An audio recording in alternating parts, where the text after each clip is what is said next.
ఖర్చు పెట్టుకొని కూర్చున్నాయి. బేరం కూడా జరిమానం కూడా తక్కువ ఉందండి నాకు. ఎందుకు కారణం ఏంటి? నాకు కళ్ళ నిద్ర ప్రాబ్లం. మా అంతం పచ్చి వాసన వచ్చింది. ఆయన పని చేయదు. అందుకని పొలం పోలేకపోతున్నారు. అసలు పుట్టి సాగట్లేదు. జరిమానం లేదండి. కలెక్టర్ గారు, ఈ అమ్మాయిని కూడా రీహాబిలిటేట్ చేయండి. ఫ్యామిలీ స్టడీ చేసి ఏం చేయగలుగుతామో షాప్ అవన్నీ పెట్టించి. నీకేం వస్తుందా గవర్నమెంట్ పరంగా? ఇప్పుడు పెన్షన్ రావట్లేదండి. ఇద్దరికి ఎవరికి రావట్లేదు. వయసు నా 58 ఆ మధ్య ఉండేయండి.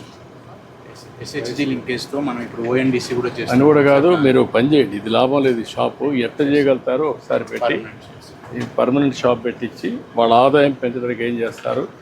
అవసరమైతే పెన్షన్కి ఎలిజిబిలిటీ ఉంటే వాళ్ళు ఆయన గోలే అంటున్నారు. రెండు చూసి ఆయన కూడా పచ్చివాసన వచ్చిందండి. నడవలేడు, పని చేయలేడు. ఒకసారి కలెక్టర్ గారు చూసి అన్ని సార్ట్ అవుట్ చేస్తారు. ధైర్యంగా